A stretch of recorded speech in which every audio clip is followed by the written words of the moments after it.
and Voice of Life Radio. Welcome to another live broadcast of the COVID-19 health discussion. As always, during this discussion, we bring you special guests. We have panelists with various expertise, and this morning is no exception. With us this morning, Lisa Fabian, who is the Executive Director of the Dominica Association of Industry and Commerce, and also with us, Mr. Aylma Irish, the CEO of the NCC, and he's also the president of the Association of Banks and Financial Institutions. So you're kind of already getting a little bit of a hint as to what's going to be discussed this morning. As always, what we do is we have our little preliminary discussions. The panelists will do their various presentations, and then we open up the phone lines for your questions and comments. Good morning to you, Lisa. Good morning to you, Mr. Irish. And how are you both doing this morning? Well, welcome to our discussion. It's your first appearance on our radio program, so we thank you for taking the time off to speak with us and, of course, provide valuable information to all of us in public. Okay, so this is where we're going to start. And the Dominica Association of Industry and Commerce always very active, and I think you keep things in high gear whenever there's some kind of disaster. We always see you providing so much support to the businesses on island. So, but let's start first of all with what have you seen the businesses doing around the island in this time of a health crisis? How have they responded so far?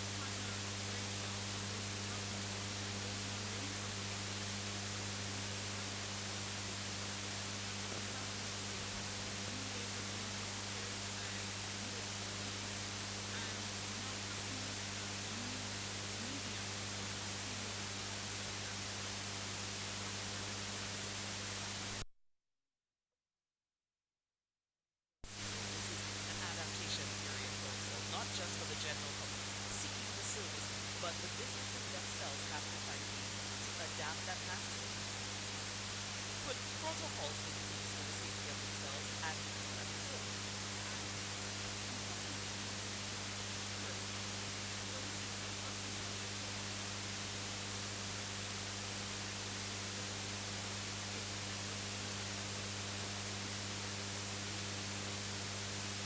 And you go around the media, people, other people don't know how to good morning. So if you know them to good morning, a lot of people do that because they get upset about, well, this business is closed. You just open until 1 or this and that. Only one teller is there. But that is all part of the adaptation process.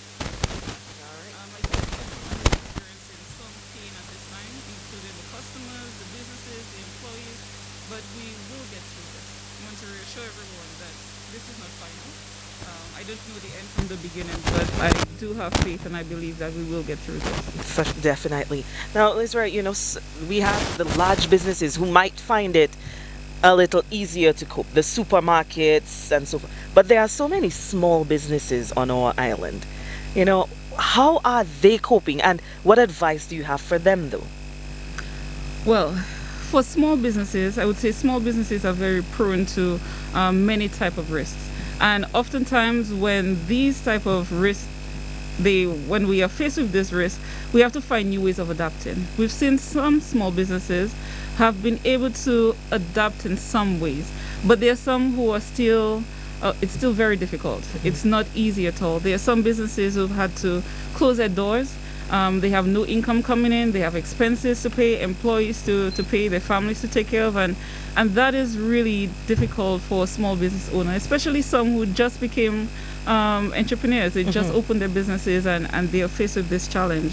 But you asked what advice do we have for them? Well, our advice is do not give up. We encourage you to pivot.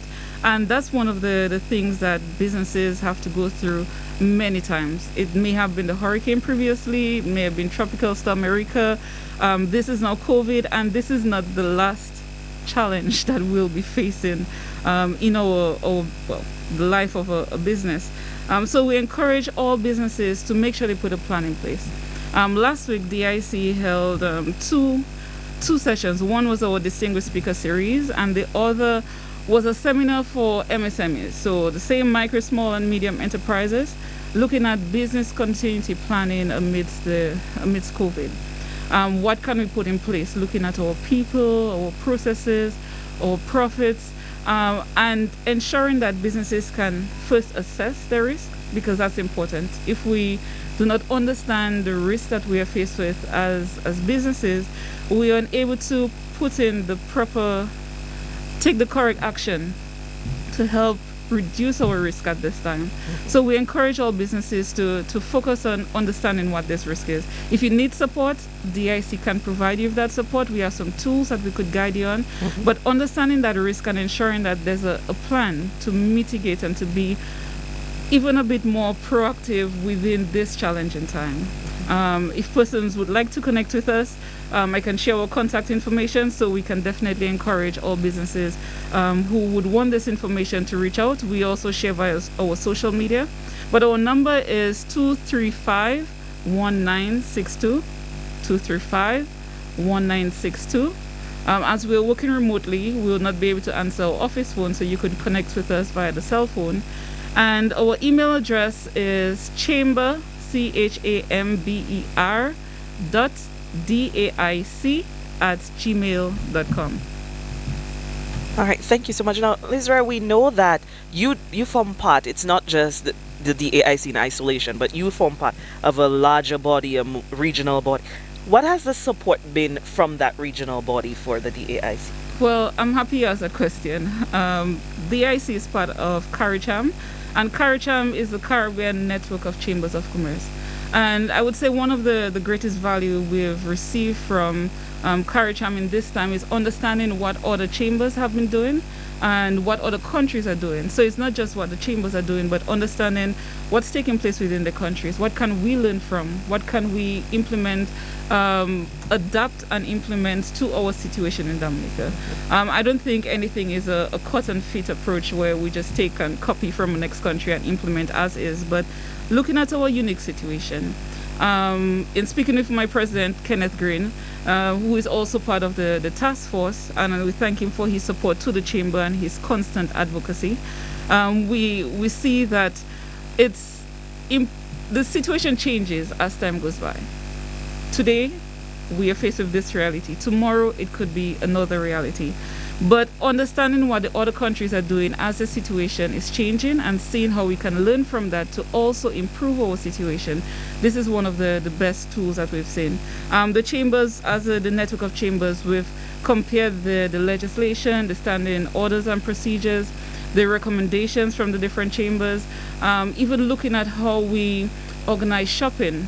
Should we have specific shopping days, shopping hours, what the protocols are, and we've learned from these measures that have been implemented by other countries, even measures taken on an individual business level to ensure that there's safety for employees, the guards that are being put in place, seeing innovative approaches by other countries, the sinks that are being used, so even seeing what's being done in Haiti and how they're able to put a barrel and adapt it with a special pipe, and it makes it so easy just to wash your hands and feet before you enter. Depends on the type of business you have to enter. Then we see these as real good and best practices to learn from. Definitely. Now, you mentioned one of the things that's happening across the Caribbean. It's the specific shopping days. And I've noticed in countries like Curacao, for instance, that it's alphabetized, where you're only allowed to be out on a certain day based on what your last name is. Is that something that you would recommend to certain businesses? Because I know each business has to take their own approach. We've noticed that places like Dawasco have done it where certain days, certain from this community you can come in to pay. Is that something that you encourage instead of having these large masses of people just flocking into supermarkets per se? Is that Well, something you that's something that could be considered on a national level. But what we do encourage, even as DIC, we shared also an infographic last week on COVID smart shoppers, and I want to touch on that a little bit. I think there are certain things we could do to minimize the crowding at our supermarkets. So we've shared some protocols, such as I observe social distancing when I go shopping. We see that the supermarkets have all implemented space like markers where you know where you're supposed to stand when you're waiting to go into the supermarket. Also using alternative shopping services. And if we use this, then we wouldn't have to say necessarily that only A to F shops on these days and the other shop on another day. But being able to use the WhatsApp, because all our supermarkets now have implemented innovative measures that we could send in our shopping list. Some have minimum order requirements such as 10 items or $100, but we could find that out and use this method so that we could get our groceries as necessary. But we also encourage, do not shop at the whole supermarket on one go. I mean, there are other persons who would need items, and we encourage shoppers to purchase the items that we need within a reasonable time space, whether it's 2 weeks or 1 to 2 weeks, 2 weeks preferably, but not for 2 months or 3 months. Because if we do this, then others who need these products within a specified time may not be able to find such. But also we recommend supporting neighbors and families and essential workers in also shopping together for other persons. So instead of 5 of us living in this area and all 5 of us going to shop almost at the same time, we pull together, we understand what we would need within a specific time, and we support each other in maybe one person shopping for a group of persons. This way we minimize the number of persons going. It may seem that it would be a lot of shopping, but within, if we adopt that method, it could be understandable that it's not just one person hoarding items, but collaborating with others to get the resources they need. All right, thank you so much, Lizra. We're going to give you a break. And let's move on to the money man. I'm going to call you the money man, Mr. Irish, because as the president of the Association of Banks and Financial Institutions, I believe everything money related, you should be able to answer for me today. Okay. And one of the concerns that we're going to, right off the bat, one of the concerns that many people have is this. If I have a loan, if I have a mortgage, if I have a car loan, and I'm out of work, what happens? Am I defaulting? Am I in a what happens? That is my first question to you before you get into anything else, because I have a loan too, so I want to know. Good morning to your listeners. As financial institutions, we provide a service to our members and our customers. And therefore, if our members and customers are unhappy, we are also unhappy. Recognizing the effects of the coronavirus, COVID-19, on not only Dominica, the world by extension, the association moved into full gear. Our discussion took a turn about March 3rd of this year when we had a visit from the ECCB governor, and we could no longer exchange the normal friendship, hugs, and handshakes. So we realized that this is serious business. And so the association came together, and we predicted that members would need some immediate assistance. We also went further to discuss at the ECCU bankers and financial institutions level. And the consensus was that we must provide some members and our customers with deferments. That simply means that once your payments are deferred, you will not be considered delinquent. And so, is there a process though? A lot of people, they undervalue communication, and they just yes. think it's a matter of, well, I don't pay it. But as always, we encourage you go in, right, to your institution, or you Correct. call in and you make the necessary arrangements. Correct. At some of our institutions, it has been done automatic. at orders, you need to apply. However, in instances where it was done automatically, you may be able, or you are able, to call in to say, my financial resources allows me to pay, and therefore I do not require the deferment. But it is open to everyone who requires it. All right. So let's say, for instance, as the CEO at NCCU, and we know that NCCU, there are several branches across the island. What is the protocol with NCCU particularly? Members can call in or go onto our website and download a form. Have the form completed and submit for processing at the office. The members are allowed up to 3 months maximum deferment on loan interest and principal. So, Mr. Irish, another question to you. Let's say I have a small business, and the two of you tie in perfectly for today's discussion. Let's say I have a small business. I want to keep it open. I want to keep it functional. I want to keep paying staff. But let's say that the income, the revenue is not coming in. Is there a facility for these businesses? Are you still able to give out loans, or is that something that's you're not encouraging any taking out of any loans at this time? We are involved in the loan granting business, so that will continue. Like everything else, we want to determine the capacity, the ability of the business to pay. And so we would want to do some reworking, invite the member or the customer in, discuss what their plans are, and assist them when necessary with financial assistance and other hand-holding assistance, technical assistance if necessary. But we want to encourage our members to discuss their financial needs with us. That is the only way we will be in a position to actually assist. So the fact that we are going through a difficult period does not suggest that we are going to leave our members, our customers behind. We want to continue to service them. We are the primary service providers, and we are there to serve them. Now, on another note, one of the things that we've noticed is the lines outside of the institutions, and people are waiting, hours to get in or whatever the case may be. But we understand that you too have established protocols to protect your employees. So tell us, what has the Association of Banks and Financial Institutions, what protocols are in place for the financial institutions? What should people adhere to if you plan on coming to one of these institutions? First and foremost, we have advised the customers to utilize the online service. And where it is not actually necessary to interface with MSR, then you should not. In cases where you do not have access online, we advise you to call in. So we have provided telephone numbers, and we continue to provide our customers with appointments. However, in certain instances, the customers do not have access to online, they do not call in for appointments, so we do our very best to serve them.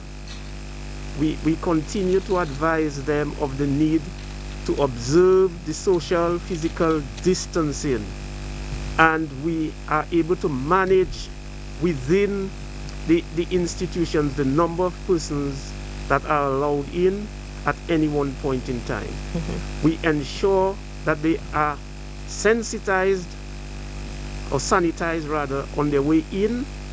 We also sensitize them of the importance of wearing of a mask, and therefore if you're allowed in the institution to perform a transaction, then you are expected to wear a mask. Mm-hmm.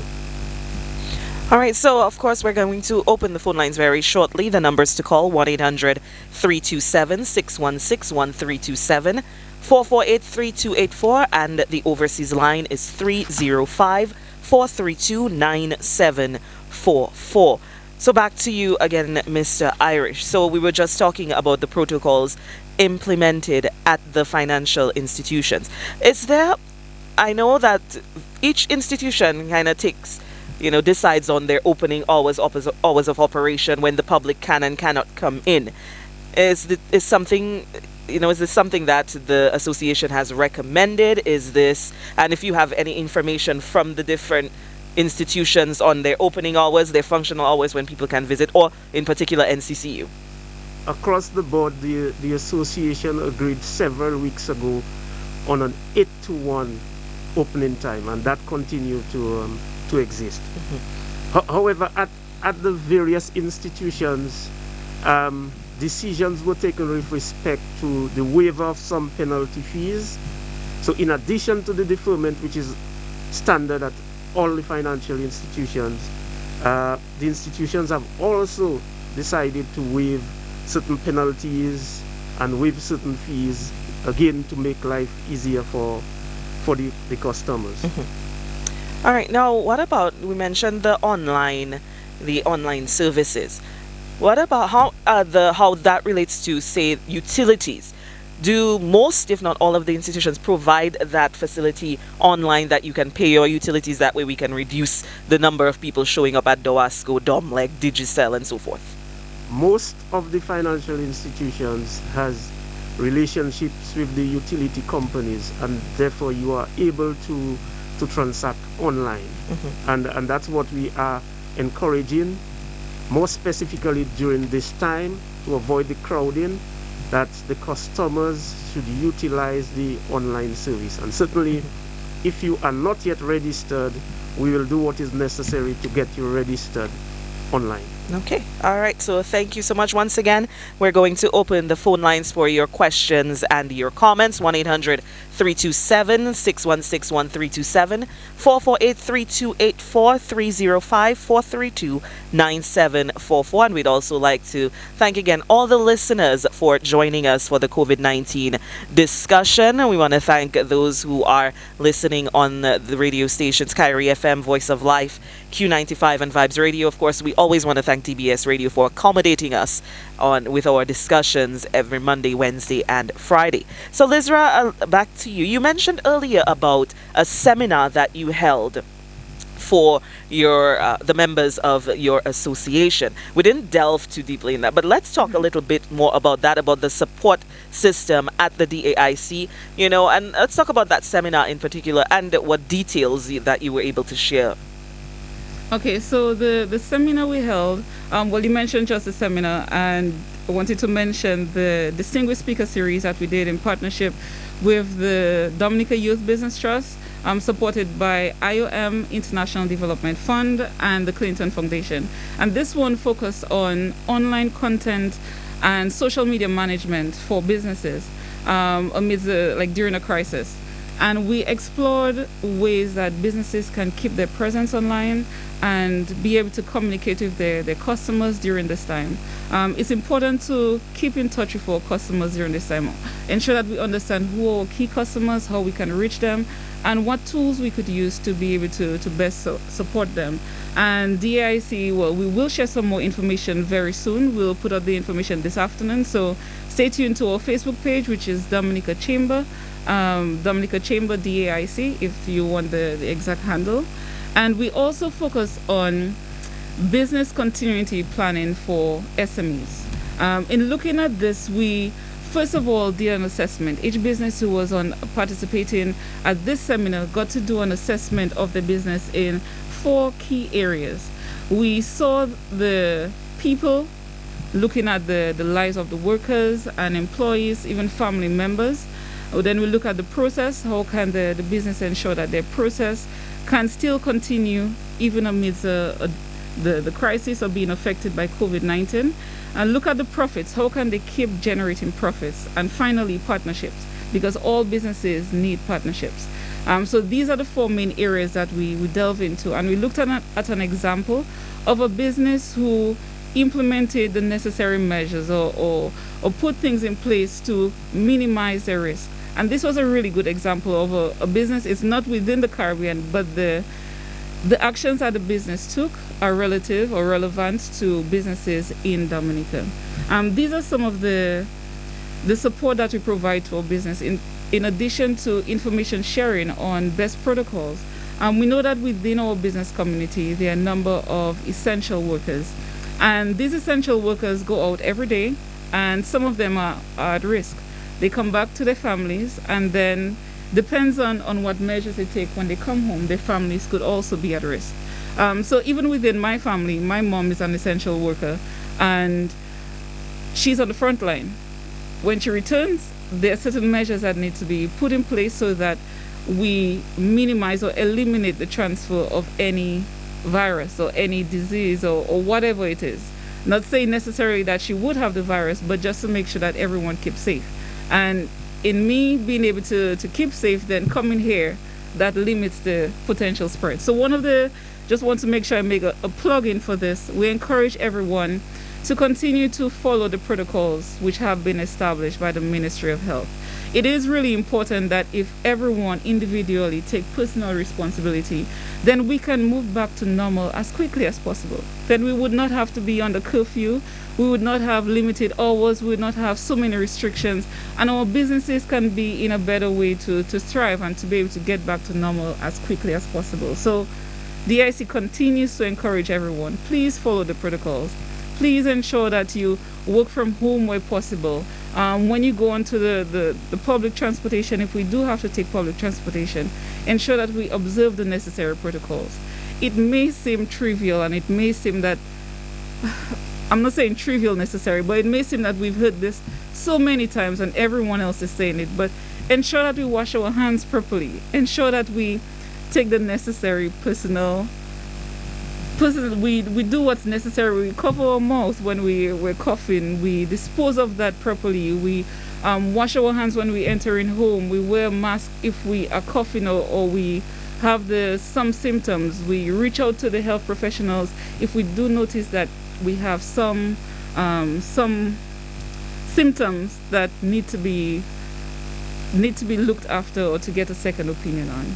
So these all relate to the continuity of our businesses, and if we do take the necessary protection and the necessary precaution, we can resume business as quickly as possible. Definitely. Now, our businesses, I'm not sure whether businesses are flocking to become members of the DAIC. Is that something you see? Because the truth is, in Dominica, we tend not to be so prone to join associations and organizations. We sit back, and then when the support does come, a lot of people are not able to access that support because they don't become members of, say, the Bank and Financial Institutions Association, or the DAIC, or let's say Hotel and Tourism Association, and so they don't have access to that kind of support.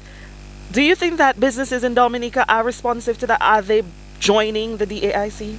Well, I would say since Hurricane Maria, we've seen almost 100% increase in our membership, which has been quite encouraging, and we want to thank all our members who are part of DAIC. We really appreciate your support, because without the support of our members, without the feedback of our members, our advocacy would not be as strong. I would say that in this time, amidst COVID, some businesses may not be flocking to join because we know businesses they have some priorities that they need to take care of at this current time. But we continue to extend our support to our members, reach out to our members. We share information, timely information, and when we get them, and we also consult our members on ways that we can improve our advocacy, which includes the measures that we recommend to the government, which includes other support that could be provided. And we do encourage that if persons are part of an association, if there is support that comes directly to the association, then these businesses will be the first who would receive it. But we do also, when we advocate, it's not just for, when we advocate with the government primarily, it's not just for the members, because if there's something that's applied across the board, everyone benefits from it. But there is strength in a collective approach where all businesses would come together, and we would see that these are our concerns, and we get to advocate on behalf of these concerns. So we do encourage businesses who are looking for the support, who are proactive, who want to see a better Dominica, who wants to see a better private sector, to collaborate with us, to come together, find out how, well, I shared the number before, but I would share it again, 235-1962, 235-1962.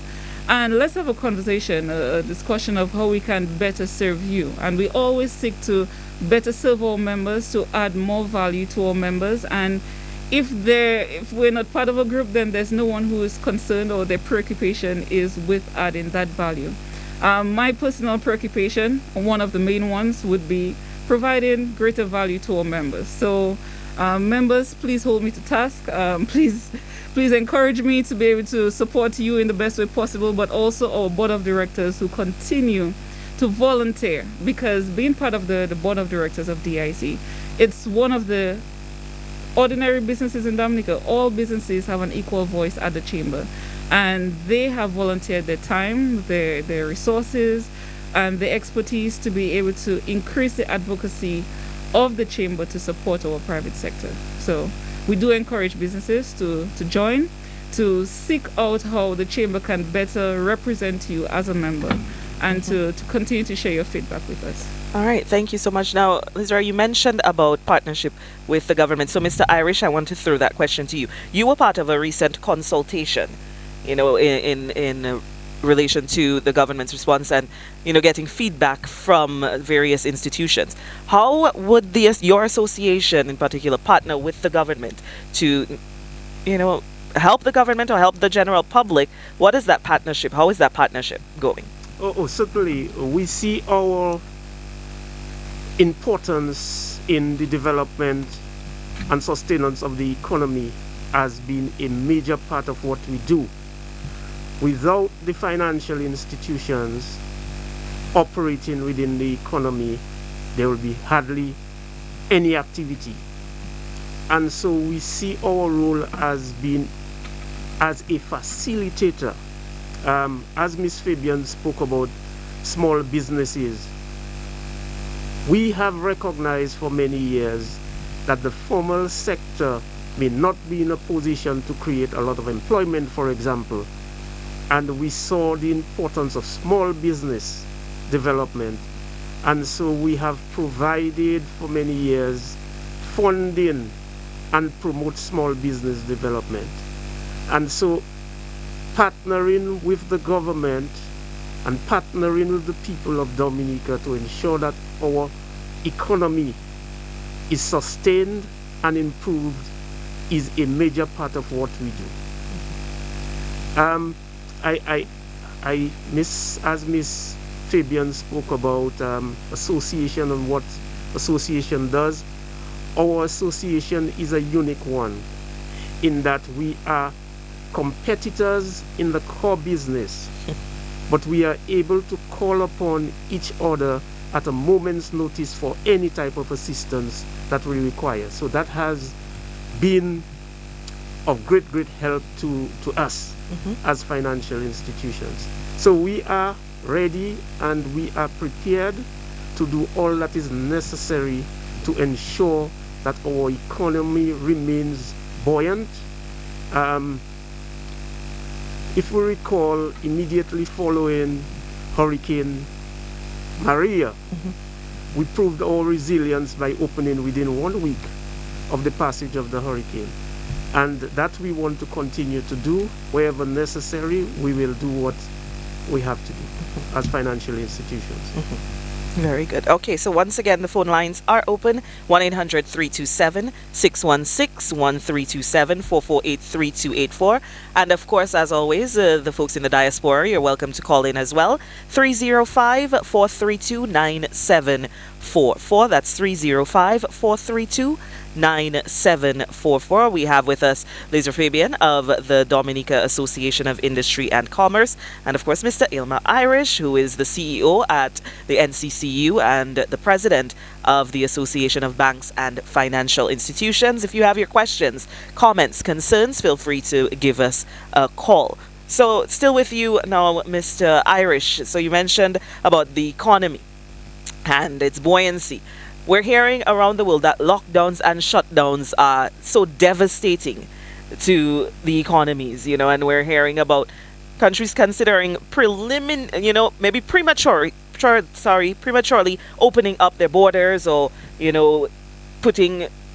businesses are opening prematurely. What are you, as an economist, what do you say about that? What is your recommendation? Are you saying that what should the priority be? Should it be that we should be more concerned with the money making aspect of it? What is your say on that? What's your take? For us, primarily is the health of our staff, because without them we are unable to provide the service, and the health of our customers. This is part of the reason why we agreed upfront on a moratorium or deferment. That means that within the next 3 to 6 months, our customers do not have to worry about finding the funds to pay their loans. And so there is no need to jump into opening up the businesses and create further difficulties for us. So that would be our advice. Take a cautious approach. We will revalue or reevaluate our situation after 2 months. And if it becomes necessary to extend the deferment, we certainly will. But primarily, we need to safeguard our staff and we need to safeguard our customers. Definitely. And we have an office caller on the line. Let's go to the phone lines. Caller, good day. Go right ahead. All right, we seem to have lost our caller. Again, the numbers to call 1-800-327-616-1327, 448-3284, and 305-432-9744. I always like to focus on small businesses, and maybe many people don't consider a bus driver to be a small business owner, but bus drivers are small business owners, and we've noticed that they in particular have a very specific struggle. Okay, we have a phone call, caller on the line. Let's take this call and we'll get back to the bus drivers. Sure. Caller, go right ahead. Right. I'm saying, those of us who have no online services, can we make an appointment? Because some of us have no access to Yes, online services. yes, most certainly you are able to call in to make an appointment and we would facilitate you. All right, then. Thank you very much. A pleasure. All right, thank you so much, caller. So Well, I think based on the same question that the caller had, I think this is a really great opportunity to unload or how you get everyone as much as possible onto the online platforms, because before, persons may have taken it for granted that we could just go in anytime, but the world is moving with technology, and we want to encourage everyone to be able to adopt as best as we can. We know that some persons may have challenges, yes, but this creates a unique opportunity for us to improve how we do business, improve how we access services. So I think this is a great move by the financial institutions to ensure that persons can get online as quickly as possible. Certainly. I know that safety and security is important, but safety and security is important, but ensuring that persons can get on as easily and as conveniently as possible, that's also important. Certainly, and we will continue the process of educating our customers, making them know the importance of having the online access anywhere, anytime, any day. all right, thank you so much for that. And a little while ago we lost one of the caller. Please try again. We have another caller on the line. Let's take that caller. Go right ahead, caller. Good day. Yes, hello, good day to Mr. Irish. The number to make the appointment, I didn't get that. Okay, I'm assuming at the NCCU? Yes, NCCU. Okay, which of the branches? Loans. Okay, it's 255-2195 is the hotline. Okay, thank you. Okay, a pleasure. All right, thank you so much, caller. The lines are open. Please call with your concerns and comments. So right before the calls, we were talking about the bus drivers, and they are in a very unique situation where they have their business, but of course, because of the new restrictions on how many passengers they can carry, and a lot of them find themselves just having to pack the bus and say, okay, well, that's it for now. What is your advice to them, Mr. Irish, to you as well? A lot of them maybe have loans out there, and they're not making money. What advice do we have for these bus drivers who are struggling? And for those two who insist on raising the bus fare as well, because we've heard complaints across the island that bus drivers are in some areas doubling their bus fare because of the number of passengers they can have on the bus at one point in time. So give a little insight on that. Well, we empathize with the bus chauffeurs. They find themselves in a very, very difficult situation. That is why we as financial institutions are here to assist. We advise them to contact us almost immediately, and we can make arrangements through by deferring their payments, and so that releases them from some of the cash flow and immediate financial burdens. Now, how about you, Lisa? With the DAIC, for instance, I'm not sure if bus drivers even consider themselves, eligible to be members of the DAIC. Is your recommendation? Any registered business in Dominica can be a member of the DAIC. This is part of the reason why we would encourage all businesses to be formalized as possible, as opposed to remaining within the informal economy. But I think my feedback would be more of a personal approach, because I wouldn't have consulted on this one, Sheena. But I think that if the bus drivers come together as the Bus Drivers Association or an association, there is strength in numbers. And in order to take or make a decision, I really empathize with the bus drivers, because daily I took a bus to come to town, and I'm unable to take the bus to come to town. I'm working remotely now, and imagine my bus driver would have his financial obligations. Now he's unable to meet these obligations because they're not sufficient persons to go on the bus. So imagine leaving from Benz, coming to town, where it would cost at least $100 a day to run the bus, and if you have 5 persons on the bus, you get to town. That's just for gas. That's just for running the bus. That's not for taking care of all the expenses, the time, the effort, and everything else. I think coming together as a bus driver association, then certain measures can be proposed, as opposed to each individual driver deciding. I heard yesterday someone charged $30 from Portsmouth to Kulibistri, and I had to ask, was this a hire or was this just one person? But my personal approach, I have to get consultation on that, is to come together, have an organized way.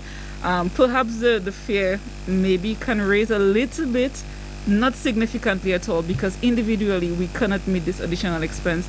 If persons are already, we all are challenged individually. So having to double the fee or even 1.5, I think it's too much. But looking at solutions, it have to be collectively, and we encourage to come together. And if maybe the DIC can provide support through our membership, provide advice and support to the Bus Drivers Association, then that's something that we're open to discussing with the Bus Drivers Association. Right. So looking at solutions, not just seeing that this is a problem, but there are solutions. We do see that this is a challenge for the bus drivers, and we have to come up with creative and innovative solutions to address this. All right. We have another caller on the line. Caller, go right ahead. Hello, good afternoon. Hi, caller. How are you? Yeah, I'm fine. I'm trying to reach the program while you're out there. Yes, you're live. Go ahead. I know there's nothing on about farmers. What would you like to know for the farmers? What's in place for them? Like, I'm not incentive, but at least coming to the bank, calling on the bank. All right. Thank you, caller. Let's see if Mr. Irish has some insight for us. Yes, certainly, caller. Farmers are also very important to us. Dominica, to a large extent, depends on the agricultural dollar.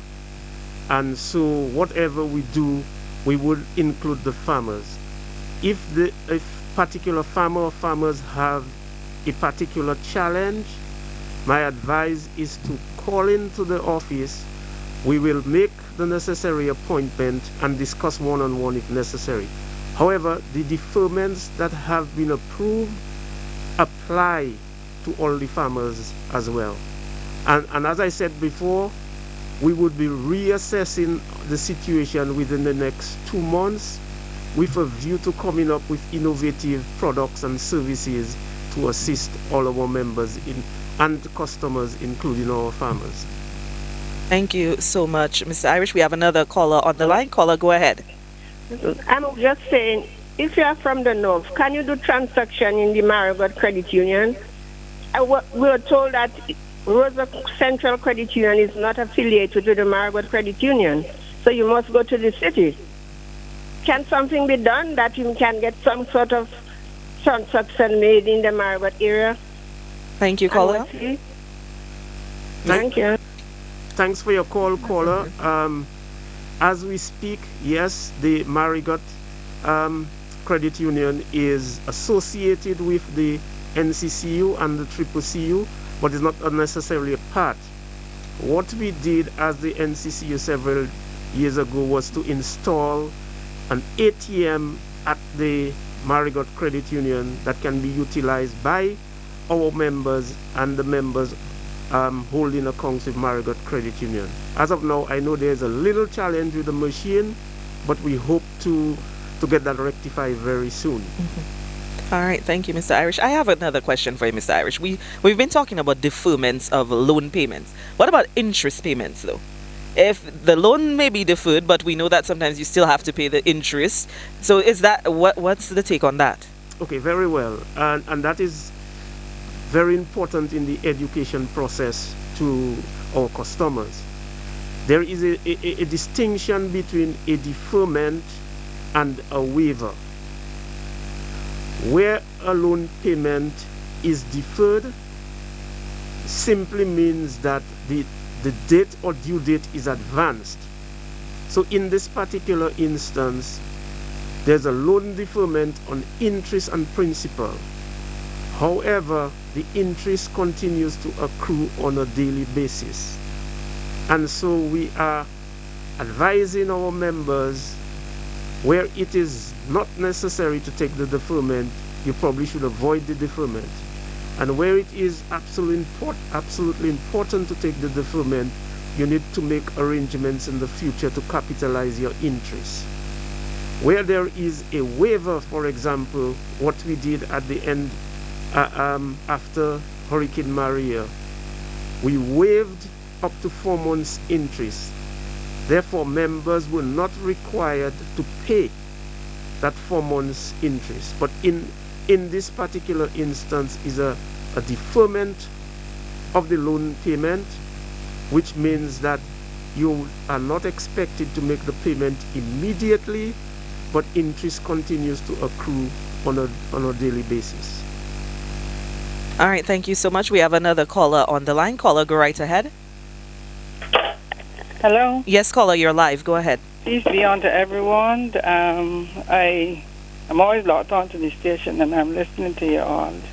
And I heard one of you all was speaking about how to pay a fare to go to one village to the next. And for me, we didn't cause this on ourselves.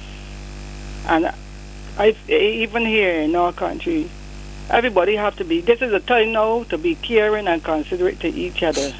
And try to help each other in whatever way that you can.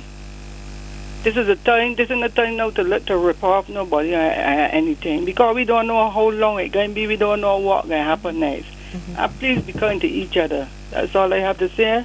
And may God continue to bless Dominica and stay safe. We are not that safe, but God is still with us. And we are praying people. Thank you. Thank you so much, caller. Thank you for that. You know, and good point. That's very a good great point. Yeah. You know, and we've heard people their concerns about price gouging. Correct. You know, in the supermarkets or in other establishments. You know, is that something, Lisa, the DAIC monitors as far as price gouging goes? Well, as far as we understand, this is monitored by the Ministry of Trade and Commerce. So we do not agree to price gouging. This is wrong in terms of businesses should not take advantage or unfair advantage of customers. We do understand now that there are certain items may be more expensive in purchasing by the businesses. So the cost of these items may go up, but that doesn't mean that businesses should take advantage and significantly raise the prices. This is definitely wrong, and the DIC does not support this. All right. Thank you so much. We have another caller on the line. Caller, you're live. Go ahead. Yes, good morning, and good morning to all the persons on the panel this morning. Good Morning. I was just hearing something about deferring loans, right? But I think, honestly, if it's nice one way that the financial institutes can defer loan payments because persons have other priorities which are, let's say, more urgent, and so you give them maybe it's a 3-month period or a 6-month period. But I think, and okay, just like the gentleman said, your loan extends by, okay, for example, if I take the deferment for 3 months, my loan extends by for the additional 3 months. Fine, I don't have a problem with that. But I believe that it is very unfair in this present situation and hard times that the customers are charged that interest for the loan being deferred. Yes, they're not bound to take the deferment, but at the same time, I believe that the onus should be on the financial institutes to have some sort of human compassion, besides giving the deferment, but not charging the interest on that 3 months where I don't have to pay my loan. Because yes, if you give me a deferment for 3 months, I can pay later on, but later on I still have to look for money to pay that interest. So it is basically additional payments I am getting, So I think the institute should revisit that and do something better again. Thank you very much. All right. Thank you so much to the caller, Mr. Irish. Thank you, caller. The decisions were made after some very, very serious analysis. And we are hoping that it is in the best interest of not only the customer, but the institution that we hope to survive way past COVID. We will facilitate the member or the customer by capitalizing the interest if he or she wishes to do that. We will also extend the repayment periods to make it easier on the customer. All right, thank you so much. We have another caller on the line. Caller, you're live. Go ahead. Shina, good morning. Good morning to you, Shina. Good morning. To your folks over there. Morning. Yes, hi, good morning. I listening to your program, you spoke about price gouging. That's the word? Yes. Correct. Let me ask questions. How are you all going to identify that prices of commodities are being gouged? In what manner, in what technique are you all going to use? Because I am a truck driver. As we speak, there are price gouging right here in Dominica. I need to know what are the preparations and techniques you all have to be able to identify price gouging in and around supermarkets and hardware right here in Dominica. God bless you all. Good day today. Thank you so much for your call.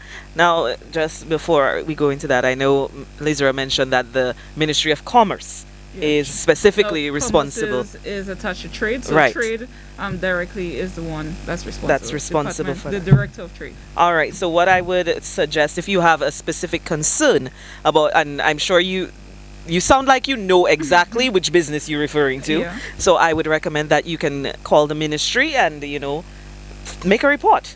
Tell them that you're concerned about this institution and you're concerned about their prices. And we can do that. Like Elizabeth said, it's the Ministry of Trade and Commerce responsible for the specific monitoring of that. So I would recommend that. In addition to that, in being part of the solution, we do have a relationship with the Ministry of Trade.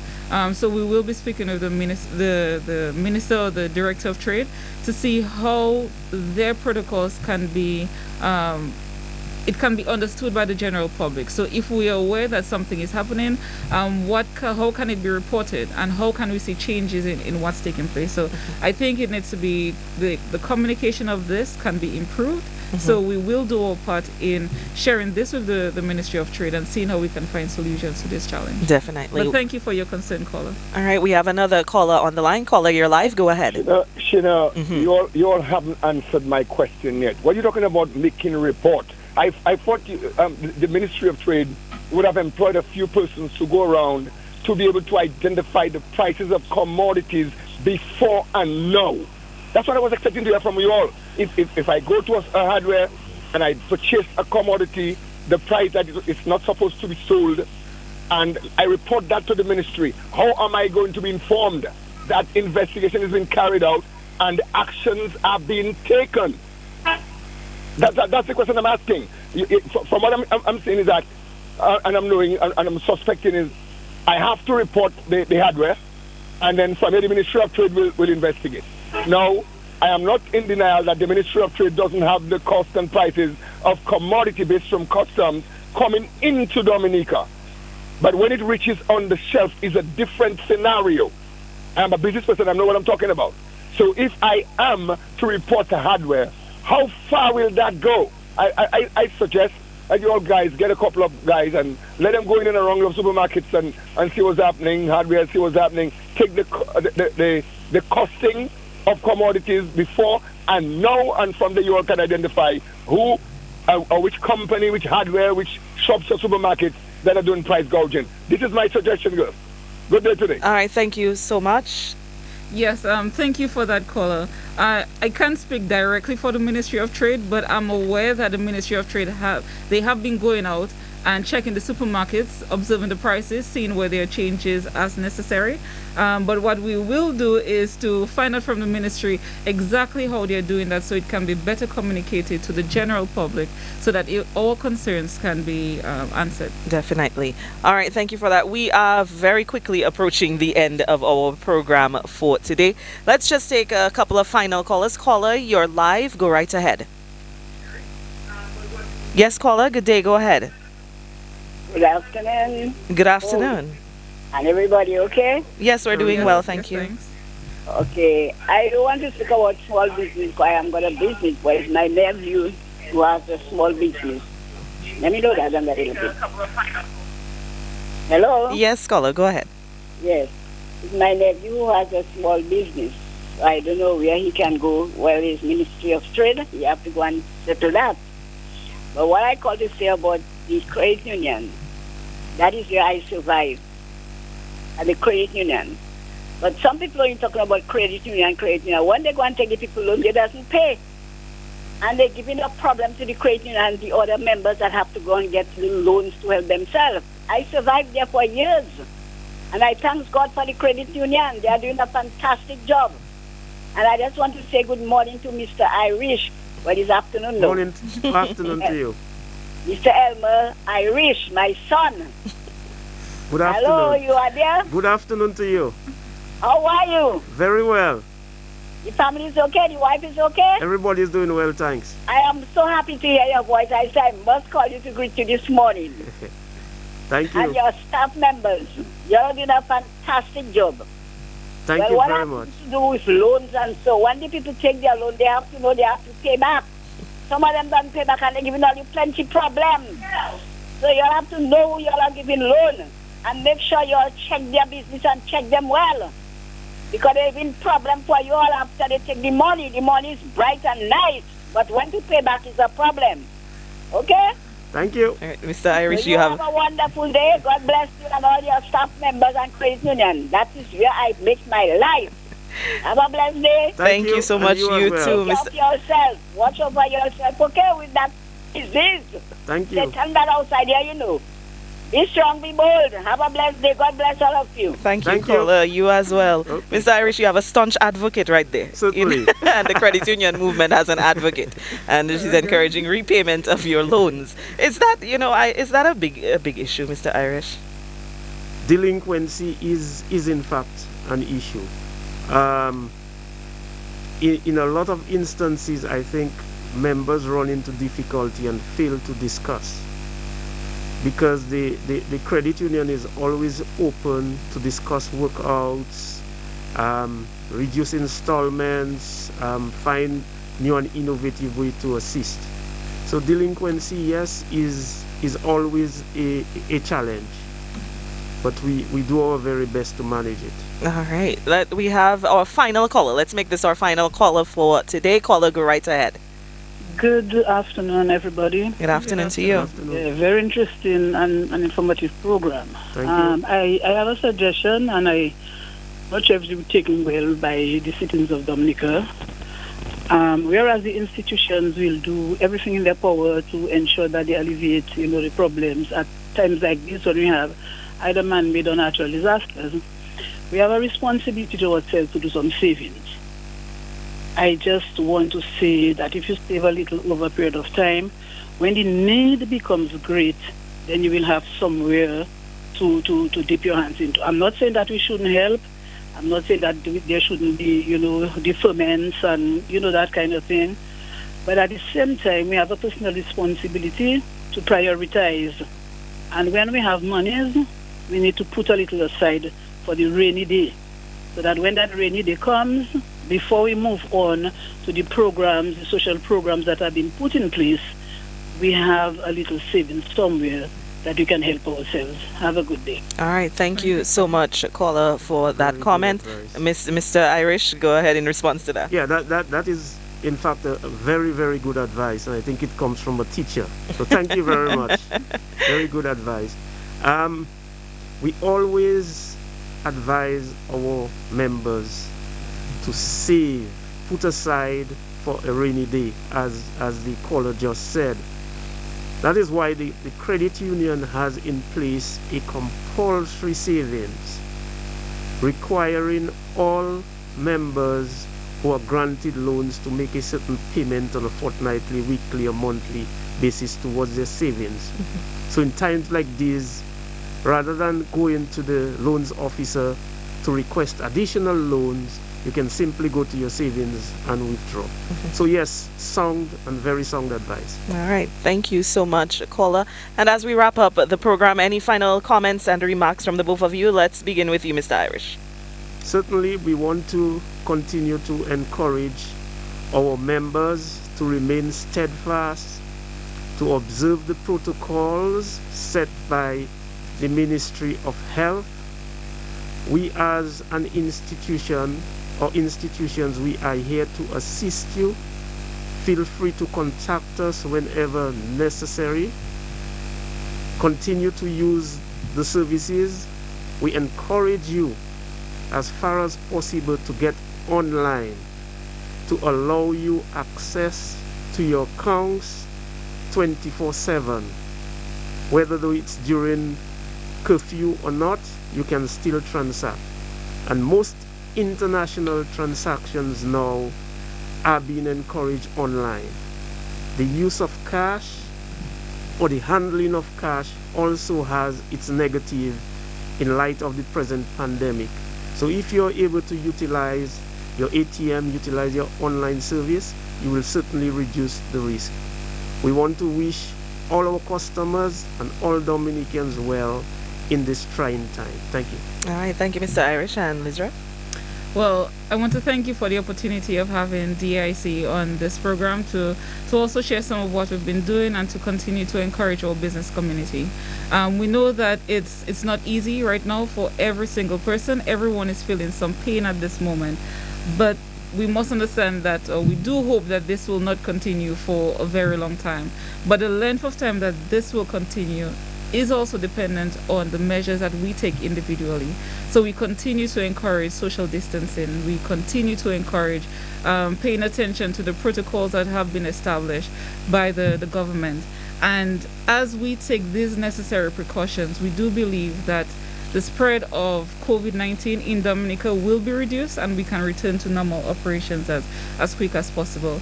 We continue to also encourage to pay attention to the COVID Smart Shoppers suggestions or recommendations that we gave last week, where we encourage persons to ensure that they have social distancing, they use alternate shopping methods such as purchasing via WhatsApp or online, as the businesses provide online platforms for purchasing of groceries, purchasing what we need as opposed to shopping out the entire supermarket. We also encourage persons to support their vulnerable neighbors and also persons within the immediate surrounding who may need that extra support. Someone asked, how can I shop for others and still have social distancing? Well, it is possible. We just have to be wise as to how we do it. If we do have any contact, make sure we wash our hands or take the necessary protocols. It's not just touching someone, my finger touch your finger, and we get COVID like this. It's like putting our hands to our face. That's part of how it's been transferred. So making sure we take the necessary hygiene protocols, this is also very important. We also want to encourage, we didn't touch on this, but we want to encourage employers to look at different options in terms of keeping your employees on the payroll, looking at vacation time, looking at reduced hours, looking at other ways that we can ensure that as many employees continue as opposed to layoffs. And if you do have to lead to that, ensure that you understand the necessary procedure in doing this, not just laying off employees, because this is not the best measure, and we don't have time to go into all of that, but I do hope that in a subsequent program this can be touched on. We also want to thank the government of Dominica for all that is being done in helping to manage and mitigate the spread of COVID-19. And we thank all businesses, all the essential workers, all employees of all businesses who have been continuing to provide the support and service. So our citizens, to ensure we can continue as comfortably as possible, we do appreciate your support in this time. And everyone, we wish you God's blessings. Keep your mental health up, keep your physical health, eat proper foods, do the necessary things to ensure that we stay healthy during this time. And thank you for having us in this program. All right, thank you both. Thank you, Liz Fabian from the Dominica Association of Industry and Commerce, and Mr. Aylmer Irish, CEO of the NCCU and President of the Association of Banks and Financial Institutions.